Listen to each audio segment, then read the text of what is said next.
Hello dear students. இப்போ civicsல first lesson Indian Constitution. So இந்த lessonல என்ன content இருக்குன்னு நம்ம பார்க்க போறோம்.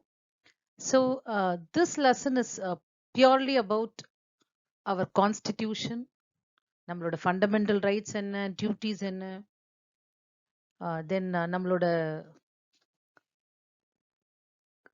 constitution எப்படி make பண்ணாங்க, what are the salient features of our constitution.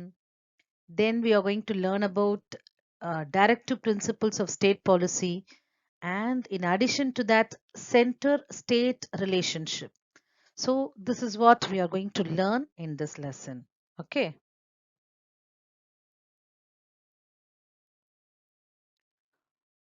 Introduction. The constitution is the fundamental law of a country which reflects the fundamental principles on which the government of that country is based. It is the vehicle of a nation's progress. The concept of constitution was first originated in USA. So what is constitution அப்படிங்கிற ஒரு 2 mark question உங்களுக்கு கேட்பாங்க. அது இன்ட்ரோடக்ஷன்லயே இருக்கு. கான்ஸ்டிடியூஷன்னா என்ன, அதாவது இந்திய அரசியல் அமைப்பு அப்படின்னா என்ன அப்படின்னு கேட்பாங்க. ஒரு 2 மார்க் கொஸ்டின் இருக்குமா. So the constitution is the fundamental law of a country. நம்மளோட பேசிக் அடிப்படை கொள்கையை சார்ந்து அமைந்த ஒரு பிரின்சிபிள் தான் இந்த கான்ஸ்டிடியூஷன்.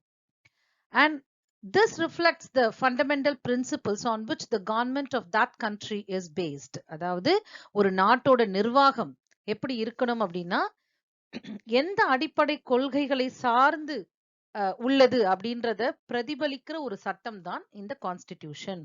ஸோ யார் யாருக்கு என்னென்ன டியூட்டிஸ் இருக்கணும், என்ன rules and regulation to be followed, இது எல்லாம் சொல்லியிருக்கிறது தான் நம்மளோட constitution. So the constitution is the fundamental law of a country. So இது அடிப்படை சட்டம், நம்ம நாட்டோட அடிப்படை சட்டம் அப்படின்னு கூட சொல்லலாம். And it is a vehicle of a nation's progress. So ஒரு நாட்டோட முன்னேற்றத்திற்கு ரொம்ப ரொம்ப முக்கியமான ஒரு விஷயம் தான் இந்த கான்ஸ்டிடியூஷன். சரி, இந்த கான்செப்ட் முதல்ல இந்த கான்ஸ்டிடியூஷன் அப்படின்ற ஒரு கான்செப்டை யாரு அச்சீவ் பண்ணாங்க ஃபர்ஸ்ட் அப்படின்னு பார்த்தோம்னா யுஎஸ்ஏ தான்.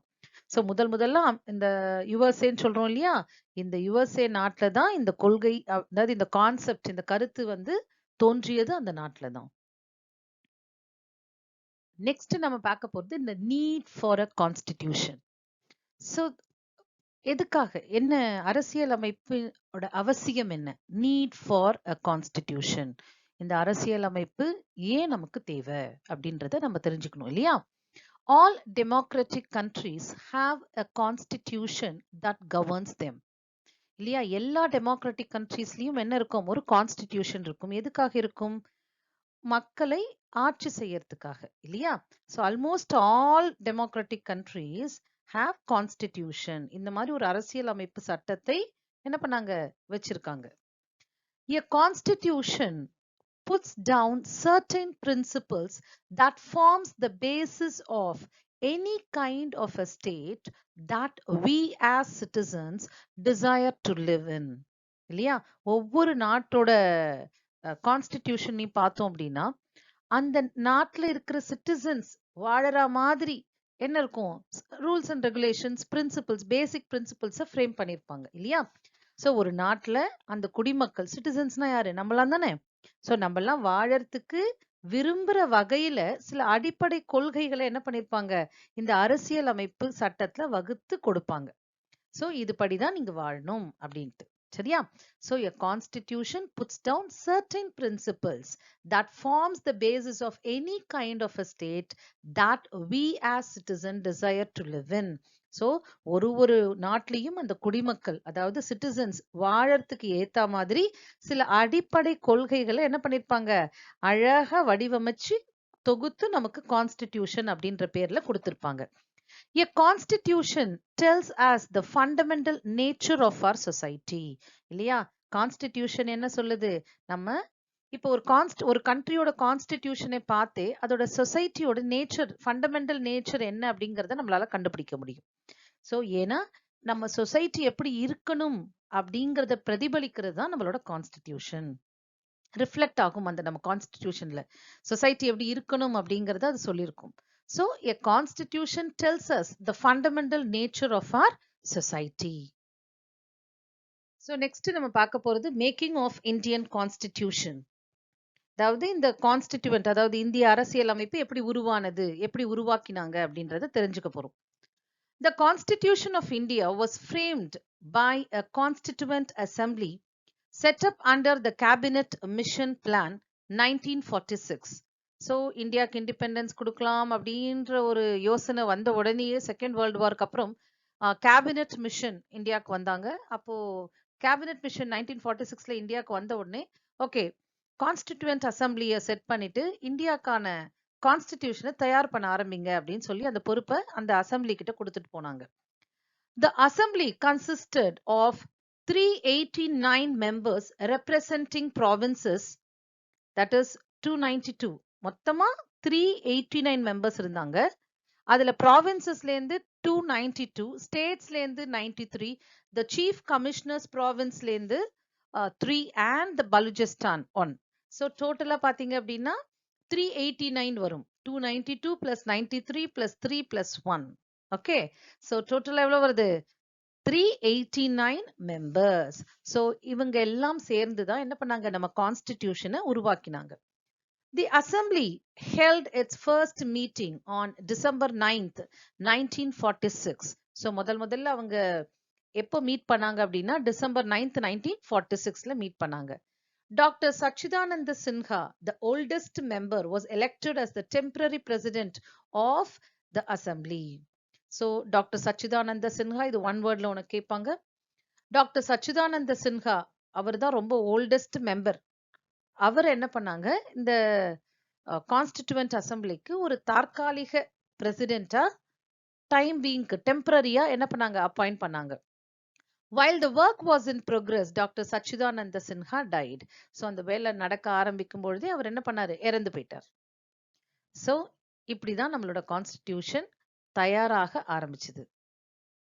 So after the death of Dr. Sachidananda Sinha, Dr. Rajendra Prasad was elected as the president of the assembly. So அவருக்கு அப்புறம் டாக்டர் சச்சிதானந்த சின்ஹாக்கு அப்புறம் டாக்டர் ராஜேந்திர பிரசாத் வந்து அந்த கான்ஸ்டிடியூவன்ட் அசம்பிளியோட பிரசிடென்ட் ஆனார். Similarly, H.S. Mukherjee and V.T. Krishnamachari were elected as the vice presidents of the assembly. So அவருக்கு கீழே 2 vice presidents இருந்தாங்க, H.C. Mukherjee and V.T. Krishnamachari. இவங்க 2 பேரும் இருந்தாங்க. Then the assembly met for 11 sessions along with 166 days of meetings. So 11 இந்த constituent assembly இருக்காங்க இல்லையா, இவங்க 11 செஷன்ஸ் மீட்டிங் நடத்தினாங்க. அந்த ஒரு செஷனும் ஒரு நிறைய நாள் நடந்தது, 10 நாள் 12 நாள் 13 நாள் அப்படின்னு ஒவ்வொரு செஷனும் நடந்தது. டோட்டல் நம்பர் ஆஃப் டேஸ் அவங்க மீட் பண்ணது எவ்வளவு அப்படின்னு பார்த்தோம்னா 166 டேஸ் மீட் பண்ணிருக்காங்க. So during the discussion 2473 amendments were presented and some of them were accepted. So எவ்வளவு மாற்றங்களை கொடுத்திருக்காங்க, திருத்தங்களை கொடுத்திருக்காங்கன்றத பாரு. So during the discussions இவ்வளவு வாட்டி 11 sessionsல 166 days மீட் பண்ணிருக்காங்க இல்லையா, அந்த மீட்டிங்ல 2473 amendments were presented. அதாவது திருத்தங்கள், இதுல இப்படி செய்யலாம் அப்படி செய்யலாம் அப்படின்ட்டு என்ன பண்றாங்க, திருத்தங்களை இந்த கான்ஸ்டிடியூஷன்ல கொடுத்துக்கிட்டே இருந்தாங்க. எவ்வளவு கொடுத்திருக்காங்க பாருங்க. சோ இவ்வளவு திருத்தங்கள்ல சிலதை என்ன பண்ணிருக்காங்க, இந்த கான்ஸ்டிடியூவன்ட் அசம்பிளி அக்செப்ட் பண்ணிருக்காங்க, சிலதை ரிஜெக்ட் பண்ணிருக்காங்க.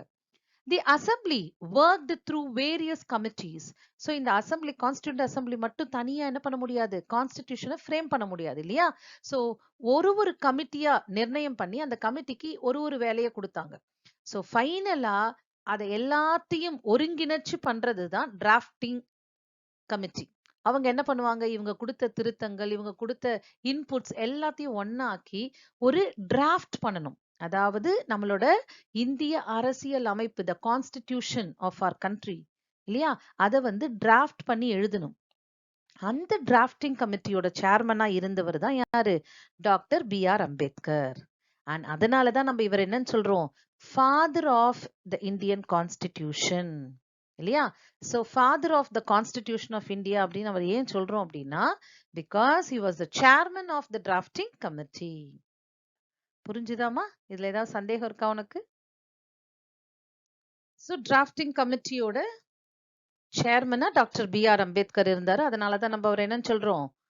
Father of our Indian Constitution அப்படின்னு சொல்றோம் இல்லையா? So after the draft has been discussed by the people, the press, the provincial assemblies and others, the constitution was finally adopted on November 26th, 1949, contained a preamble, 22 parts, 395 articles and 8 schedules. Okay, இப்போ என்ன பண்ணியாச்சு? Draft over. அந்த draft ready பண்ணி அதை மக்கள் கிட்ட டிஸ்கஷனுக்கு விட்டாங்க, பிரஸ்க்கு கொடுத்தாங்க, ப்ரொவின்ஷியல் அசம்பிளிஸ்ல அதை டிஸ்கஸ் பண்ணாங்க.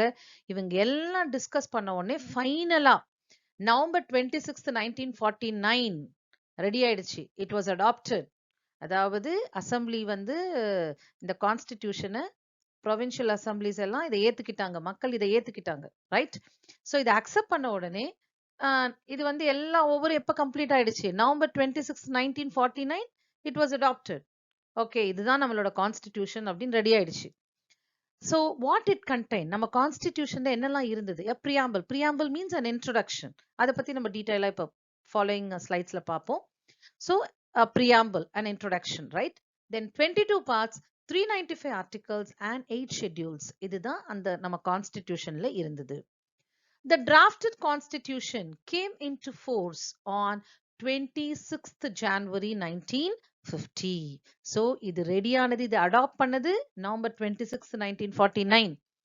பட் இதை வந்து நம்ம கான்ஸ்டிடியூஷனை நடைமுறைக்கு கொண்டு வந்தது எப்போ அப்படின்னா 26th January 1950.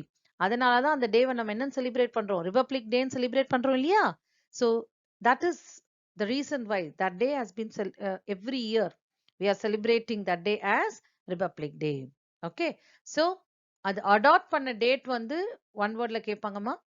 So when was the constitution finally adopted அப்படின்னு கேட்பாங்க. So November 26th, 1949 came into force, அதாவது நடைமுறைக்கு வந்தது எப்போ அப்படின்னு பார்த்தோம்னா 26th January 1950. Then do you know ஒரு பாக்ஸ் இன்ஃபர்மேஷன் கொடுத்திருக்காங்க, இதுவும் உனக்கு ஒன் வேர்ட்ல வரலாம். Prem Bihari Narain Raizada was the calligrapher of the Indian Constitution.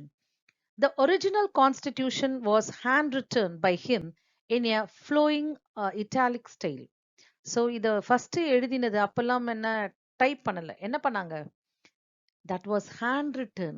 நம்மளோட கான்ஸ்டிடியூஷன் பிரியாம்பிள்லேருந்து 22 பார்ட்ஸ், 395 ஆர்டிகல்ஸ், 8 ஷெட்யூல்ஸ் எல்லாம் உள்ள இருக்கிற கண்டென்ட் எல்லாமே ஹேண்ட் ரிட்டன் பண்ணாங்க.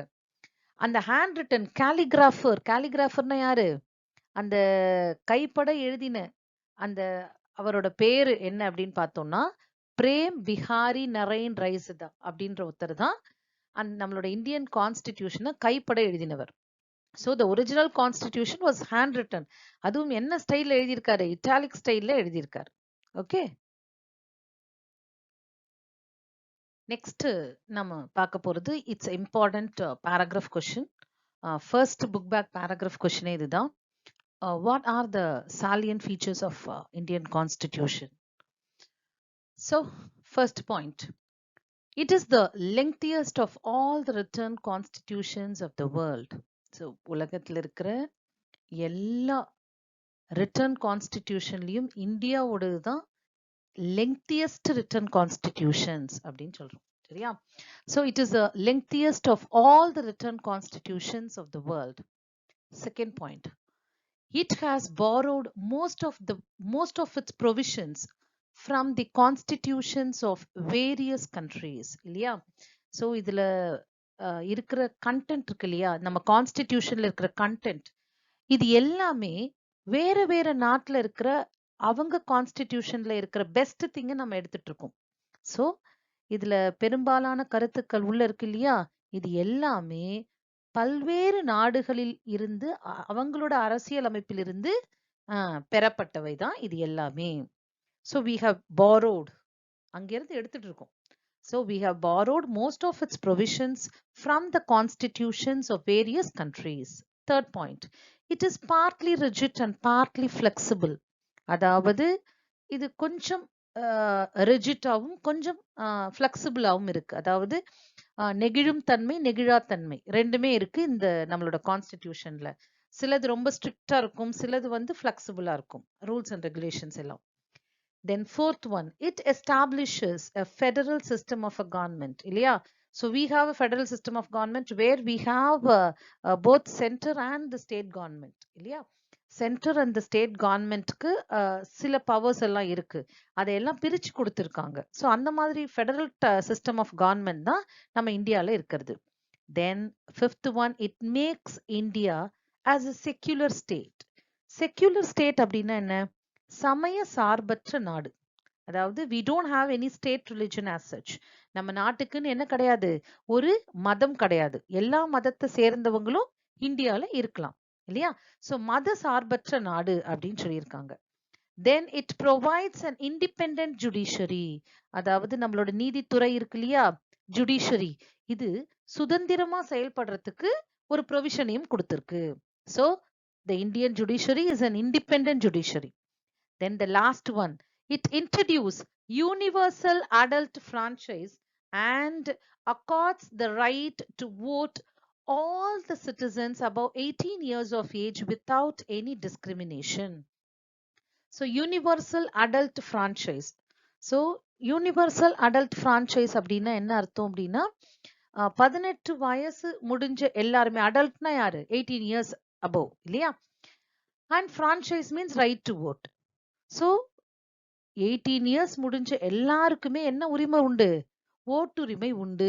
வித்தவுட் எனி டிஸ்கிரிமினேஷன்ஸ், எந்த ஒரு பாகுபாடுமே இல்லாத முறையில 18 வயசு முடிஞ்சு இருந்தால் உனக்கு என்ன உரிமை உண்டு, ஓட்டுரிமை உண்டு அப்படின்றதையும் நம்ம கான்ஸ்டிடியூஷன்ல சொல்லியிருக்காங்க. ஸோ நிறைய நாடுகள்ல பார்த்தோம் அப்படின்னா நிறைய பெரிய போராட்டத்துக்கு அப்புறம் தான் இந்த ஓட்டுரிமையே வாங்கியிருக்காங்க. For example, if you take south Africa, so the black peoples were not given right to vote. so அவங்க நெல்சன் மண்டேலா பத்தி கேள்விப்பட்டிருப்பீங்க இல்லையா? சோ பல போராட்டத்துக்கு பிறகுதான் அவங்களுக்கு என்ன கிடைச்சது, ஓட்டுரிமையே கிடைச்சது. சோ இதே மாதிரி நிறைய நாடுகளை நம்ம எக்ஸாம்பிளா சொல்லலாம். பட் நம்ம இந்தியாவை பொறுத்த வரைக்கும் நம்ம கான்ஸ்டிடியூஷனை ஃப்ரேம் பண்ணும்போதே என்ன சொல்லிட்டாங்க, 18 வயசு முடிந்த எல்லாருக்குமே என்ன உரிமை உண்டு, ஓட்டுரிமை உண்டு அப்படின்னு சொல்லியிருந்தாங்க. So these are all the salient features of Indian Constitution, and this is a very important paragraph question. So next நம்ம பார்க்க போறது preamble. I told you already, preamble is nothing but the introduction or preface to the Constitution. So the term preamble refers to the introduction or preface to the Constitution. அதாவது முகவுரைன்னு சொல்லுவாங்க இல்லையா, ஒரு அறிமுகம். நம்மளோட கான்ஸ்டிடியூஷனுக்கு ஒரு அறிமுகம் தான் அந்த first page. It consists of the ideals, objectives and basic principles of the Constitution. So இதுல என்ன குறிப்பிட்டிருக்காங்க அப்படின்னு பார்த்தோம்னா, நம்மளோட அரசியல் அமைப்பு இருக்கு இல்லையா, அந்த கான்ஸ்டிடியூஷன்ல அதோட அடிப்படை கொள்கை என்ன, அதோட நோக்கம் என்ன, அதோட லட்சியம் என்ன அப்படின்றத நம்ம ஃபர்ஸ்ட் பேஜ்லயே மென்ஷன் பண்ணியிருக்கோம். So it consist of ideals, objectives and basic principles of the constitution. So நம்மளோட கான்ஸ்டிடியூஷனோட என்ன அடிப்படை கொள்கை என்ன, நோக்கம் என்ன, லட்சியம் என்ன அப்படின்றத நம்ம பேசிக்கா என்ன நமக்கு தேவை அப்படிங்கறத நம்ம ஃபர்ஸ்ட் பேஜ்லயே சொல்லியிருக்கோம். It has great value and has been described as the key to the Constitution. So இது கூட நம்ம ஒன் வேர்ட்ல கேட்பாங்க. ஸோ இதுக்கு வந்து ரொம்ப நிறைய வேல்யூ இருக்கு. அண்ட் அதனாலதான் இது என்னன்னு சொல்றோம், நம்மளோட அரசியல் அமைப்போட திறவுகோல் அப்படின்னு சொல்றோம். அதாவது key to the Constitution அப்படின்னு சொல்றோம். The preamble to the Constitution is based on the objective resolution drafted by the Jawaharlal Nehru, which was adopted by the Constituent Assembly on January 22nd, 1947. It has been amended once by the 42nd Constituent Amendment Act of 1976. அது mini constitution அப்படின்னு சொல்றோம். அது ஏன் அப்படிங்கறத நம்ம மீதி நடத்தும் போது நான் சொல்றேன் உங்களுக்கு. Which added 3 new words: socialist, secular and integrity. So இந்த preamble to the constitution எதை பேஸ் பண்ணி இருக்குன்னா objective resolution, அதாவது குறிக்கோள் தீர்மானம் அப்படின்ட்டு ஜவஹர்லால் நேரு டிராஃப்ட் பண்ண அந்த கான்செப்டை பேஸ் பண்ணி தான் இந்த preamble which was adopted on January 22nd 1947, and it has been amended. அதுல இருக்கிற சில வார்த்தைகளை நம்ம என்ன பண்ணிருக்கோம், புதுசா சேர்த்திருக்கோம். எப்போ 42nd amendmentல. ஸோ பிகாஸ் கான்ஸ்டிடியூஷனை அமெண்ட் பண்ணலாம் இல்லையா? ஸோ அதை பற்றியும் டீட்டெயிலாக நம்ம இப்போ வரப்போகிற லெசனில் நம்ம பார்ப்போம். Right, constitution can be amended. So ஒவ்வொரு வாட்டியும் அதில் என்ன பண்ணலாம், திருத்தங்களை கொண்டு வரலாம். அந்த மாதிரி 42nd டைம் வந்து நம்ம அந்த கான்ஸ்டிடியூஷன்ல திருத்தத்தை கொண்டு வந்தது எப்போ 1976ல கொண்டு வந்தோம். அதை ஒரு மினி கான்ஸ்டிடியூஷன் அப்படின்னே சொல்லுவோம். ஏன்னா அந்த வருஷம் நிறைய மாற்றங்களை அந்த கான்ஸ்டிடியூஷன்ல கொண்டு வந்தோம். அண்ட் இதுல வந்து 3 புதிய வார்த்தைகள், அந்த preamble பேஜ் இருக்கு இல்லையா, அதுல 3 புதிய வார்த்தைகளை நம்ம என்ன பண்ணோம், ஆட் பண்ணோம். What are the 3 new words? Socialist, secular, integrity. அந்த 3 வார்த்தைகளை நம்ம என்ன பண்ணிருக்கோம், ஆட் பண்ணிருக்கோம். ஸோ வாட் இதோட மீனிங் என்ன அப்படின்னு பார்த்தோம் அப்படின்னா, சமதர்மம். சோஷியலிஸ்ட்னா என்ன, எல்லாரும் ஈக்குவல், சமதர்மம். செக்யூலர் நம்ம ஏற்கனவே பார்த்திருக்கோம், சமய சார்பின்மை. இன்டெகிரிட்டி, ஒருமைப்பாடு. ஸோ இந்த 3 வார்த்தைகள் நம்மளோட பிரியாம்பிள்ல கண்டிப்பா இருக்கணும் அப்படின்னு நம்ம நினைச்சோம். Then check the do you know box. Liberty, equality, fraternity were the important slogans during the French Revolution in 1789, and they were given importance in the preamble of our constitution. So liberty, equality, fraternity அப்படின்ற 3 வார்த்தை இல்லையா? So universal brotherhood, fraternity அப்படின்னு சொல்லுவோம். ஈக்குவாலிட்டின்னு என்ன, சமதர்மம் அப்படின்னு கூட சொல்லலாம். லிபர்ட்டி, சுதந்திரம். ஸோ இந்த 3 வார்த்தைகள் வந்து பிரெஞ்சு ரெவல்யூஷனோட தாரக மந்திரம் அப்படின்னு கூட சொல்லலாம். ஸோ அதையும் நம்ம என்ன பண்ணிருக்கோம், நம்மளோட பிரியாம்பிள்ல இன்க்ளூட் பண்ணிருக்கோம். The preamble begins with the phrase we the people of India. இல்லையா? நம்ம பிரியாம்பிள் எப்படி தொடங்குது அப்படின்னா, we the people of India, அதாவது இந்திய மக்களாகிய நாம் அப்படின்னு தான் நம்மளோட பிரியாம்பிளோட ஃபர்ஸ்ட் லைனே இருக்கும். Thus we can say that the people of India are the source of our constitution. இல்லையா? ஸோ இதுலேருந்து நமக்கு என்ன தெரியுது, நம்மளோட இந்திய மக்கள் தான், அதாவது இந்தியன் பீப்புள் தான் அந்த கான்ஸ்டிடியூஷனோட ஆதாரமே யாரு, நாம தான். So the people of India are the real source of our constitution. So நம்ம மக்களாகிய நாம தான் இந்த கான்ஸ்டிடியூஷனுக்கு சோர்ஸே. The preamble of our constitution states that India is a sovereign, socialist, secular, democratic republic. So நம்ம கான்ஸ்டிடியூஷன் இன்ட்ரோடக்ஷன்ல நம்ம இந்தியா என்ன மாதிரியான ஒரு நாடு அப்படின்னு சொல்லியிருக்காங்க. அதாவது sovereign, socialist, secular, democratic republic. So sovereign அப்படின்னா என்ன, ஒரு இறையாண்மை மிக்க. சோசியலிஸ்ட், சமதர்ம. செக்குலர் நம்ம ஏற்கனவே பார்த்தோம், சமய சார்பற்ற. டெமோக்ராட்டிக் அப்படின்னா என்ன, ஜனநாயக. ரிபப்ளிக்னா ஒரு குடியரசு நாடு. ஸோ இந்தியா அப்படிங்கிறது இது எல்லாம் ஒருங்கிணைத்த ஒரு நாடு தான் இந்தியா அப்படின்னு சொல்லியிருக்கோம் நம்ம. ஸோ ஷார்ட் அண்ட் ஸ்வீட்டா ஒரு 5 வார்த்தைகளை நம்ம இந்தியாவை பத்தி அந்த இன்ட்ரோடக்ஷன்ல சொல்லிட்டோம். Its aim is to secure to all Indian citizens social, economic and political justice. So நம்மளோட எய்ம் என்ன அப்படின்னு பார்த்தோம்னா, to provide security to all citizens. நம்மளோட இந்த எல்லா இந்தியன் சிட்டிசனுக்கும் பாதுகாப்பு வழங்கணும். எந்த ஒரு துறையில அப்படின்னு பார்த்தோம்னா, சோஷியல், எக்கனாமிக், பொலிட்டிக்கல் ஜஸ்டிஸ், அதாவது சமூக, பொருளாதார, அரசியல் நீதி, இந்த அனைத்துலையுமே பாதுகாப்பு வழங்குவது தான் யாருக்கு, நம்ம இந்திய மக்களுக்கு பாதுகாப்பு வழங்குறது தான் நம்மளோட கான்ஸ்டிடியூஷனோட எய்மே. So it's aim is to secure to all citizens. நம்ம நாட்டில் இருக்கிற எல்லாருக்கும் social, economic and political justice கிடைக்கணும் அப்படிங்கிறது தான் நம்மளோட கான்ஸ்டிடியூஷனோட எய்மே. நெக்ஸ்ட் டாபிக் நம்ம பார்க்க போறது citizenship. The word citizen is derived from the Latin term civis. அதாவது citizen அப்படின்ற ஒரு வார்த்தை லாட்டின் மொழியிலிருந்து பெறப்பட்டது. சிவிஸ் அப்படின்ற ஒரு லாட்டின் லாங்குவேஜ்லேருந்து எடுத்த ஒரு சொல் தான் என்னது citizen. It means the resident of a city state. So சிவிஸ் அப்படின்ற ஒரு லாட்டின் லாங்குவேஜ்க்கு என்ன மீனிங் அப்படின்னு பார்த்தோம்னா resident of a city state, அதாவது ஒரு நகர அரசில் வசிப்பவர் அப்படின்னு பேர், அதோட meaning. The Constitution of India provides for a single and uniform citizenship for the whole of India.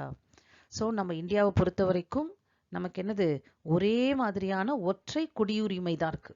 அதாவது நாடு முழுக்க ஒரே ஒரு குடியுரிமை, single citizen and uniform citizenship for the whole of India.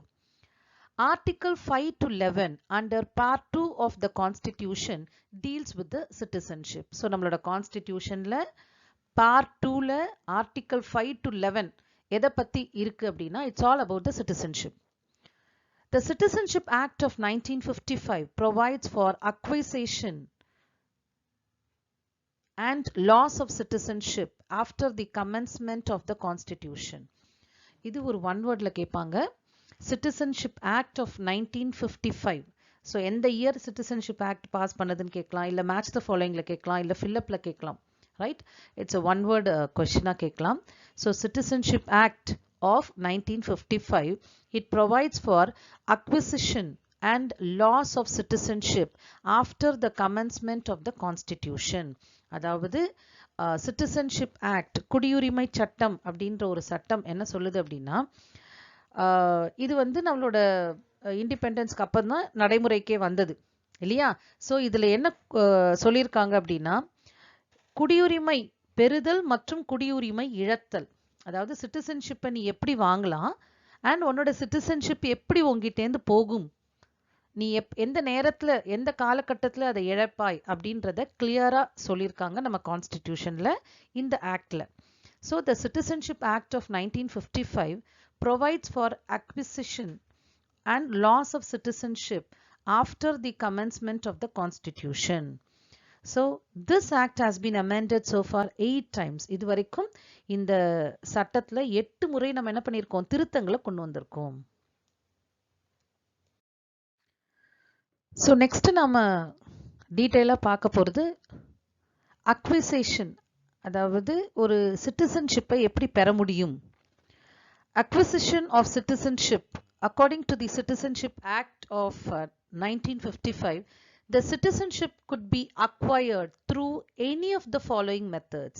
So கீழே வந்து ஒரு 5 மெத்தட்ஸ் கொடுத்துருக்காங்க. இந்த 5 மெத்தட்ஸ் மூலமா நம்ம என்ன பண்ணலாம், ஒரு குடியுரிமையை பெற முடியும், இந்திய குடியுரிமையை பெற முடியும் அப்படின்னு சொல்லியிருக்காங்க.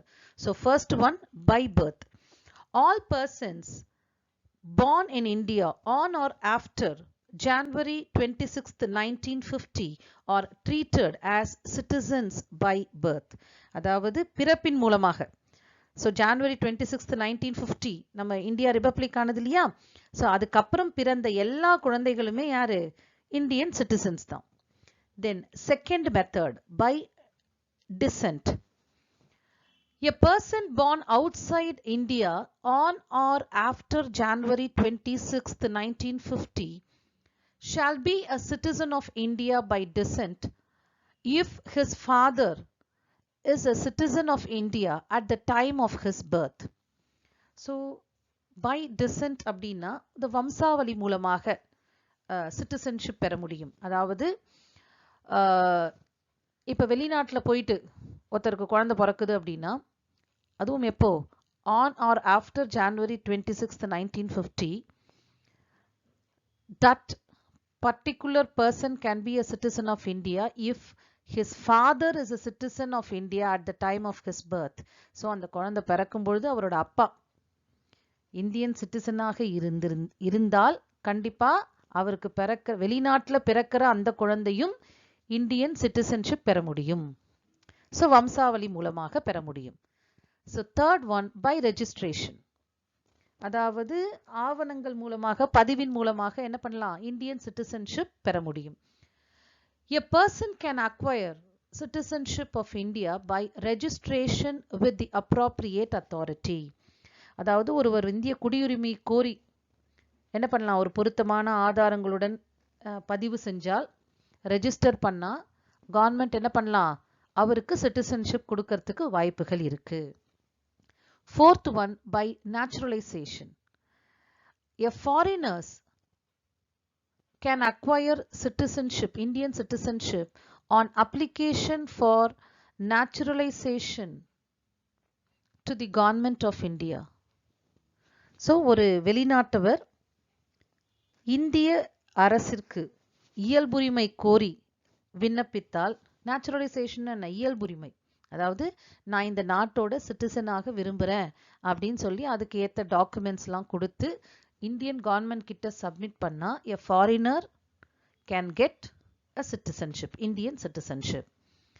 ஸோ அதுக்கு they have to wait for some time.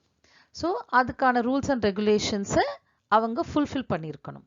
So இதுதான் பை நேச்சுரலைசேஷன், அதாவது இயல்புரிமை மூலமாக. So fifth one, by incorporation of territory. In the event of a certain territory being added to the territory of India, the government of India shall specify the persons of that territory who shall be a citizen of India. So இப்போ இந்திய நாடு வந்து ஏதாவது ஒரு புதுசா ஒரு நாட்டை தன்னோடு இணைச்சிக்கிட்டாங்க அப்படின்னா, இல்லை புதுசா ஒரு இடத்த தன்னோடு இணைச்சிக்கிட்டாங்க அப்படின்னா, ஸோ அந்த டெரிட்டரியில இருக்கிற மக்களும் இந்தியன் சிட்டிசன்ஸ் இல்லையா? ஸோ பிரதேச அல்லது நாடுகளை இணைப்பதன் மூலமாக அந்த மக்களும் என்ன பண்ணலாம், இந்தியன் சிட்டிசனா ஆகலாம். Right? So these are the 5 methods by which you can be a citizen of India: by birth, by descent, by registration, by naturalization, and by incorporation of territory. So next, it's all about the loss of citizenship. The Citizenship Act of 1955 prescribes 3 ways of losing citizenship, whether acquired under the Act or prior to it under the Constitution, namely renunciation, termination, and deprivation. So the Citizenship Act of 1955, அதாவது நம்மளோட குடியுரிமை சட்டம் இருக்கு இல்லையா, இந்த சட்டத்தின்படி ஒருவர் 3 விஷயத்துல 3 வேளை வந்து குடியுரிமையை இழக்க முடியும். லாஸ் ஆஃப் சிட்டிசன்ஷிப் எப்படி இழப்பாங்க அப்படின்னா, ஒன்று ரெனவுன்சியேஷன். ரெனவுன்சியேஷன் அப்படின்னா அவங்களா முன் வந்து துறக்கிறது, எனக்கு வேணாம் அப்படின்னு சொல்றது. இன்னொன்று டெர்மினேஷன், அதாவது முடிவுறச் செய்தல், அதாவது அதை க்ளோஸ் பண்றது. அண்ட் தேர்ட் ஒன் டிப்ரைவேஷன், அதாவது அவங்க இழத்தல். கவர்மெண்ட் வந்து you are not eligible to be a citizen of India அப்படின்ட்டு சொல்றது, அந்த சிட்டிசன்ஷிப்பையே அவங்க இழந்துருவாங்க. ஸோ இந்த 3 வேளை என்ன பண்ணலாம், ஒரு சிட்டிசன்ஷிப்பை இந்திய குடிமகன் இழக்க வாய்ப்புகள் இருக்கு. So first one, it can be voluntarily renounced by a citizen. So தானா முன் வந்து என்ன பண்ணலாம், எனக்கு இந்த சிட்டிசன்ஷிப் வேணான்னு கொடுக்கலாம். Number 1. Number 2, it can be terminated if a person acquires the citizenship of some other country. இப்போ வெளிநாட்டில் வேலை நிமித்தமாக போய் அங்கேயே போய் செட்டில் ஆகிற இந்திய குடிமக்கள்லாம் இருப்பாங்க இல்லையா, இந்தியன் சிட்டிசன்ஸ்லாம். ஸோ அவங்க கொஞ்ச நாள் கழிச்சு அந்த நாட்டோட சிட்டிசன்ஷிப் வாங்கிட்டாங்க அப்படின்னா ஆட்டோமேட்டிக்காகவே நம்மளோட சிட்டிசன்ஷிப் என்னமாயிடும், டெர்மினேட் ஆயிடும் இல்லையா? So it can be terminated if a person acquires the citizenship of some other country. ஏன்னா ஒருத்தர் ஒரு நாட்டோட சிட்டிசன்ஷிப்பை தான் வச்சிருக்க முடியும். ஸோ வேற நாட்டோட சிட்டிசன்ஷிப் அவர் வச்சிருந்தார் அப்படின்னா நம்ம நாட்டோட சிட்டிசன்ஷிப் தானாவே டெர்மினேட் ஆயிடும், முடிவுக்கு வந்துடும். Then the third one, the central government can deprive a naturalized citizen if it satisfied that the citizenship was acquired by fraud, false representation, or concealment of material facts, or indulgent trade with enemy countries, or if the person has been sentenced to imprisonment for a period of 2 years. So third one நான் சொன்னேன் இல்லையா, இழக்கிறது, அதாவது அவங்களோட குடியுரிமையை இழக்கிறது. எப்படி இழப்பாங்க, என்ன மாதிரி சிச்சுவேஷன்ல அவங்க இழப்பாங்க அப்படின்னா, ஸோ இஃப் எ பர்சன் நேச்சுரலைஸ்ட் சிட்டிசனாக இருந்தா, அதாவது இயல்புரிமை மூலமாக குடியுரிமை ஒருத்தர் பெற்றிருந்தாங்க அப்படின்னா அந்த குடியுரிமையை அவர் வந்து ஒரு மோசடி செஞ்சு அவர் பெற்றிருந்தால், ஏன்னா அது வந்து ஒரு ஃபாரினருக்கு தான் யூசுவலா அது மூலமா வருவாங்க. ஒரு வெளிநாட்டவர் தான் நேச்சுரலைஸ்டு சிட்டிசனை ட்ரை பண்ணி வாங்குவாங்க. ஸோ அப்போ அவர் வந்து ஏதாவது ஃப்ராடு தனம் பண்ணி அந்த சிட்டிசன்ஷிப்பை வாங்கியிருந்தால், அப்படி இல்லைன்னா தவறான பிரதிநிதித்துவம் அவர் கொடுத்திருந்தார்னு, இல்லை அவரோட கன்சீல்மெண்ட் ஆஃப் மெட்டீரியல் ஃபேக்ட்ஸ் உண்மையெல்லாம் மறைச்சிருந்தா, indulge in trade with enemy countries, வெளிநாட்டு, அதாவது நம்ம அரசாங்கத்துக்கு தெரியாம வெளிநாட்டோட ஒரு ட்ரேட் செஞ்சிருந்தால், நம்மளோட எனிமி நாட்டோட வியாபாரம் செஞ்சிருந்தா, வணிகம் செஞ்சிருந்தா, அதுக்கப்புறம் 2 ஆண்டுகளுக்கு மேல சிறை தண்டனை அனுபவிச்சிருந்தா, ஸோ இவங்களை எல்லாம் இந்த குற்றம் நிரூபிக்கும் பட்சத்தில், இவங்க செஞ்ச தப்புக்கெல்லாம் குற்றம் அப்படின்றத நிரூபிக்கும் பட்சத்தில் மத்திய அரசு என்ன பண்ணுவாங்க அப்படின்னா, அவங்களோட சிட்டிசன்ஷிப்பை இழக்க செஞ்சிருவாங்க. ஸோ அவங்க சிட்டிசன்ஷிப்பை அவங்க கிட்டேருந்து வாங்கிடுவாங்க. So next, very important topic, it's all about fundamental rights. It's a very important paragraph question. The fundamental rights are enshrined in part 3 of the Constitution from articles 12 to 35. So fundamental rights வந்து part 3, அதாவது நம்ம கான்ஸ்டிடியூஷன்ல part 3ல article 12 to 35 mention பண்ணியிருக்காங்க. In this regard, the framers of the Constitution deprived inspiration from the Constitution of USA. So இந்த fundamental rights நம்ம யார்கிட்டேருந்து பெற்றோம் அப்படின்னு பார்த்தோம்னா, America கிட்டேருந்தோம். So America கிட்டேருந்து இதில் ஃபண்டமெண்டல் ரைட்ஸை நம்ம எடுத்துக்கிட்டோம். So originally the Constitution provided 7 fundamental rights. So originally when it was the Constitution, when it was framed in the year 1950, there were 7 fundamental rights. But now that has been reduced to 6. At present there are only 6 fundamental rights. So part 3 of the Constitution is rightly described as the Magna Carta of India. அதாவது part 3 of the Constitutionல தான் fundamental rights mention பண்ணியிருக்காங்க இல்லையா? அந்த part 3 நம்ம என்னன்னு சொல்றோம் அப்படின்னா, மாக்னா Carta of India, அதாவது இந்தியாவின் மகா சாசனம் அப்படின்னு சொல்றோம். எதுக்காக அப்படின்னா, இதுல தான் நம்மளோட பேசிக் ரைட்ஸ் இருக்கு. நம்மளோட பேசிக் இந்தியன் சிட்டிசன்ஸோட பேசிக் ரைட்ஸ் இருக்கிறதுனால நம்ம இதை என்னன்னு சொல்றோம்? So it is mentioned as Magna Carta of India, இந்தியாவின் மகா சாசனம் அப்படின்னு சொல்றோம். ஸோ இது உனக்கு ஒன் வேர்டில் கேட்கலாம். அதே மாதிரி how many fundamental rights are there, அது கூட ஒன் வேர்டில் உங்களுக்கு கேட்கலாம். So when the Constitution was framed, there were 7 fundamental rights. 7 இருந்தது, பட் அதை இப்போ ரெடியூஸ் பண்ணி 6 ஆக்கிட்டாங்க. So now we have only 6 fundamental rights. Okay. Then, while fundamental rights are available to all persons, certain fundamental rights are available only to Indian citizens. So, generally, fundamental rights வந்து எல்லா மக்களுக்கும் பொதுவானது அப்படின்னு சொல்லுவாங்க. ஆனா சில fundamental rights வந்து நம்ம இந்தியன் சிட்டிசன்ஸ்க்கு மட்டுமே உள்ள fundamental rightsம் இருக்கு. ஸோ அதை பத்தி நம்ம டீட்டெயிலாக இப்போ பார்ப்போம். So next we are going to learn all the 6 fundamental rights. So first one, right to equality. Article 14 states equality before law. அதாவது அந்த ரைட் டு ஈக்குவாலிட்டியில் ஆர்டிகல் 14 என்ன சொல்லுது அப்படின்னா, சட்டத்தின் முன் என்னது, அனைவரும் சமம் இல்லையா, equality before law. Article 15 prohibition of discrimination on the grounds of religion, race, caste, sex or place of birth இல்லையா. இந்த prohibition of discrimination எந்த ஒரு அடிப்படையிலுமே என்ன பண்ணக்கூடாது, பாகுபடுத்தி பார்க்கக்கூடாது. So either based on religion, race, caste, sex, place of birth. So மதம், இனம், ஜாதி, பாலினம், பிறப்பிடம் இவற்றை அடிப்படையாக கொண்டு நம்ம என்ன பண்ணக்கூடாது, யாரையும் பாகுபடுத்தி பார்க்கக்கூடாது. Then article 16, equality of opportunity in matters of public employment. அதாவது பொது வேலை வாய்ப்புகள் இருக்கு இல்லையா, அதுல எல்லாருக்குமே சமமாக வாய்ப்பளிக்கணும். Equality of opportunity in matters of public employment. Then article 17, prohibition of untouchability, தீண்டாமையை ஒழிக்கணும் இல்லையா. Then article 18, abolition of titles except military and academic.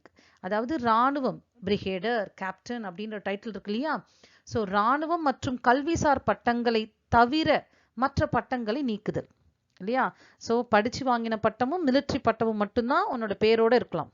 Right. அடுத்தது second one, right to freedom. Article 19, freedom of speech and expression, assembly, association, movement, residence and profession. இது எல்லாமே உனக்கு செய்யறதுக்கான உரிமை உண்டு, அதாவது சுதந்திர உரிமை. ஸோ ஆர்டிகல் 19 states that என்னது, freedom of speech, பேச்சுரிமை, and expression, உன்னோட கருத்தை நீ என்ன பண்ணலாம், தைரியமா தெரிவிக்கலாம். ஸோ கருத்து தெரிவிக்கும் முறை. தென் அசம்பிளி, அமைதியான முறையில் என்ன பண்ணலாம், நீ கூட்டம் கூடலாம். தென் அசோசியேஷன், அதாவது சங்கங்களை நீ உருவாக்கிக்கலாம். தென் மூமெண்ட், அமைப்புகளை தொடங்கிறதுக்கு உனக்கு உரிமை உண்டு. அதே மாதிரி இந்திய நாட்டில் எந்த நாட்டில் வேணா நீ என்ன பண்ணலாம், வசிக்கலாம். ஸோ ரெசிடென்ஸ் அண்ட் ப்ரொஃபஷன், எந்த தொழிலை வேணா, உனக்கு எந்த தொழில் பிடிக்குதோ அந்த தொழிலை நீ என்ன பண்ணலாம், செய்யலாம். ஸோ இது எல்லாத்துக்குமான உரிமை உனக்கு உண்டு. ஸோ சுதந்திர உரிமை. Article 20, protection in respect of conviction for offense, அதாவது குற்றம் சாட்டப்பட்ட நபர்கள் இருக்காங்க இல்லையா, அவங்களுக்கும் சில உரிமைகள் உண்டு. அவங்களோட தண்டனைகளிலிருந்து பாதுகாக்கிற உரிமை, அதாவது ஒரு நிரபராதி தண்டிக்கப்படக்கூடாது இல்லையா, ஸோ அவங்கள தண்டனையிலிருந்து பாதுகாப்பு பெறும் உரிமையும் உண்டு. Then article 21, protection of life and personal property, அதாவது தனிப்பட்ட வாழ்க்கையா இருக்கட்டும், அதே மாதிரி உன்னோட சுதந்திரத்துக்காக இருக்கட்டும், உன்னோட பாதுகாப்பா இருக்கட்டும், அது ரொம்ப முக்கியம். அது பெறத்துக்கான உரிமை உனக்கு உண்டு. Article 21A, right to elementary education, அதாவது தொடக்க கல்வி இருக்கு இல்லையா, அது பெறத்துக்கான எல்லா உரிமையும் உனக்கு இருக்கு. So nobody can refuse to give you the elementary education. So அடிப்படை தொடக்க கல்வி உனக்கு தரமாட்டேன் அப்படின்றத யாரும் சொல்ல முடியாது. Because it's all your fundamental rights, அடிப்படை உரிமைகள்ல அதுவும் இருக்கு. Then article 22, protection against arrest and detention in certain cases. சில வழக்குகளை என்ன பண்ணலாம், கைது செய்து தடுப்பு காவலில் வைப்பதற்கு எதிரான உரிமை. நீ என்ன பண்ணலாம், யாராவது அரெஸ்ட் பண்ண வந்தா எந்த கிரவுண்ட்ஸ்ல நீங்க என்ன அரெஸ்ட் பண்றீங்க, எதுக்காக அரெஸ்ட் பண்றீங்க அப்படின்ற கேள்வியை கேட்க முடியும். ஸோ எந்த ஒரு காரணமும் இல்லாம என்ன பண்ண முடியாது, உன்னை நீதிமன்ற காவல்லையோ இல்ல போலீஸ் ஸ்டேஷன்லயோ வச்சிருக்க முடியாது இல்லையா. So protection against arrest and detention in certain cases. அடுத்தது third one, right against exploitation. Article 23 states that prohibition of traffic in human beings and forced labor, அதாவது கட்டாய வேலைன்னு இருக்கு பத்தியா, அதாவது கொத்தடிமை முறை. ஸோ இது எல்லாம் ஒரு மனித தன்மையற்ற ஒரு வியாபாரத்தை குறிக்குது இல்லையா. ஸோ அதை தடுக்கணும் நம்ம. So prohibition of traffic in human beings, அதாவது கட்டாய வேலை, கொத்தடிமை. நிறைய பேர் கடன் வாங்கி திருப்பி கொடுக்க முடியல அப்படின்னா கொத்தடிமையா வேலை செய்வாங்க. ஸோ பரம்பரையா கொத்தடிமையா இருக்கிறவங்க எல்லாம் நிறைய இருக்காங்க இல்லையா. ஸோ அதெல்லாம் தடுக்கிறதுக்கான ஒரு அடிப்படை உரிமை தான் இந்த right against exploitation. So article 23, prohibition of traffic in human beings and forced labor. Article 24, prohibition of employment of children in factories. So ஏற்கனவே நம்ம என்ன பண்ணியிருக்கோம், பார்த்துருக்கோம் இல்லையா, தொழிற்சாலைகள் மற்றும் ஆபத்தான இடங்கள்ல என்ன பண்ணக்கூடாது, குழந்தை தொழிலாளர்கள் வேலை செய்யக்கூடாது. அதை தடுக்கிறதுக்கான ஒரு ஆர்டிக்கல் தான் ஆர்டிகல் 24. இது ரொம்ப முக்கியமான ஆர்டிக்கல்மா, ஒன் வேர்ட்ல உனக்கு கேட்கலாம். தென் fourth one, right to religion. Article 25, freedom of conscience and free profession, practice and propagation of religion. அதாவது எந்த ஒரு சமயத்தினையும் ஏற்கவோ பின்பற்றவோ பரப்பவோ உனக்கு உரிமை உண்டு இல்லையா. நீ எந்த ஒரு மதத்தை வேணா என்ன பண்ணலாம், ஏத்துக்கலாம், அதை அடாப்ட் பண்ணிக்கலாம், அதை பிராக்டிஸ் பண்ணலாம், அதை ஃபாலோ பண்ணலாம். Then you can also propagate, அதை பரப்பவும் செய்யலாம். அந்த உரிமை உனக்கு உண்டு. Then Article 26, freedom to manage the religious affairs, அதாவது சமய விவகாரங்களை நிர்வகிக்கும் உரிமையும் உனக்கு உண்டு. Then Article 27, freedom from payment of taxes for promotion of any religion. So எந்த ஒரு மதத்தை பரப்புவதற்காக நீ என்ன பண்ணலாம், வரி செலுத்துவதற்கெதிரான சுதந்திரமும் உனக்கு இருக்கு. So freedom from payment of taxes for promotion of any religion. So அதாவது எந்த ஒரு மதத்தை பரப்புவதற்காக வரி செலுத்துவதற்கா எதிரான ஒரு சுதந்திரம் உனக்கு உண்டு அப்படின்னு சொல்லியிருக்காங்க. Then article 28, freedom from attending religious instruction or worship in certain educational institution. இல்லையா? பார்த்தோம் அப்படின்னா நம்மளோட ஃபார் எக்ஸாம்பிள் ஸ்கூல்ஸ்ல எடுத்துட்டோம் அப்படின்னா கல்வி நிறுவனங்கள்ல நடைபெறும் வழிபாடா இருக்கட்டும், அறிவுரை நிகழ்ச்சிகளாக இருக்கட்டும், அதுல எதுவுமே என்ன இருக்காது, மதம் சார்ந்து இருக்கிற இதுல வந்து கட்டாயமே யாரும் படுத்த மாட்டாங்க இல்லையா? So freedom from attending religious instructions or worship in certain educational institution. So உனக்கு விருப்பம் இருந்தால் நீ போய் அட்டென்ட் பண்ணலாம், இல்லைன்னா உன்னை யாரும் ஃபோர்ஸ் பண்ண முடியாது இல்லையா? ஸோ கிறிஸ்டியன் மேனேஜ்டு ஸ்கூல்ஸ்லாம் இருக்கும், ஹிந்து மேனேஜ்டு ஸ்கூல்ஸ்லாம் இருக்கும். ஸோ அங்கே வந்து யாரையுமே என்ன பண்ண மாட்டாங்க, எதையுமே கட்டாயப்படுத்த மாட்டாங்க இல்லையா? So 5th one, cultural and educational rights. Article 29 states that protection of language, script and culture of minorities. அதாவது சிறுபான்மையினர் இருக்காங்க இல்லையா, அவங்களோட எழுத்து, மொழி மற்றும் கலாச்சாரத்துக்கு பாதுகாப்பு வேணும் அப்படின்னு சொல்ற ஒரு ஆர்டிகல் தான் article 29. Article 30, right of minorities to establish and administer the educational institution. So சிறுபான்மையினருக்குன்னு தனியாக கல்வி நிறுவனங்களை நிறுவி அதை நிர்வகிக்கும் உரிமையும் அவங்களுக்கு இருக்கு. ஸோ ஆர்டிகல் 30க்கு அப்புறம் பார்த்தீங்கன்னா ஆர்டிகல் 32 தான் இருக்கு. ஏன் ஆர்டிகல் 31 இல்லை அப்படின்னா, ஸோ நான் சொன்னேன் இல்லையா ஏற்கனவே ஆர்டிக்கல் ஒரு ஃபண்டமெண்டல் ரைட்ஸ் நமக்கு 7 இருந்தது, இப்போ 6 ஆயிடுச்சு அப்படின்னு சொன்னேன் இல்லையா? ஸோ அதுதான் ஆர்டிக்கல் 31. அது வந்து ரைட் டு ப்ராப்பர்ட்டி. அதை இப்போ நம்ம எதில் சேர்த்துட்டாங்க, லீகல் ரைட்டாக அதை என்ன பண்ணிட்டாங்க, இணைச்சிட்டாங்க. So right to property article 31 was deducted from the list of fundamental rights by the 44th Amendment Act 1978 and it is made a legal right under Article 300A in Part 12 of the Constitution. So part 12ல இதை வந்து legal ரைட்டா, அதாவது சட்ட உரிமையா ஆக்கிட்டாங்க இந்த right to property. இந்த ரைட் டு ப்ராப்பர்ட்டின்றது என்ன, சொத்துரிமை சரியா? அதை வந்து ஃபண்டமெண்டல் ரைட்ஸ்லேருந்து எடுத்து சட்ட உரிமையாக அதை இன்க்ளூட் பண்ணிட்டாங்க ரைட். அதனால தான் ஆர்டிக்கல் என்ன இல்லை 31 இங்கே இல்லை. ஸோ ஆர்டிக்கல் 30க்கு அப்புறம் என்ன இருக்கு, article 32. So it allows individuals to seek redressal for the violation of their fundamental rights. So தனிப்பட்டவரின் அடிப்படை உரிமைகள் பாதிக்கப்படும் பொழுது என்ன பண்ணலாம், நம்ம டைரக்டா ஹைகோர்ட்டுக்கோ சுப்ரீம் கோர்ட்டுக்கோ போய் நம்மளோட ஃபண்டமெண்டல் ரைட்ஸை நம்ம திரும்பவும் பெறத்துக்கான ஒரு வாய்ப்பை நமக்கு கொடுக்குறாங்க ரைட். ஸோ அடுத்தது பார்த்தோம் அப்படின்னா directive principles of state policy.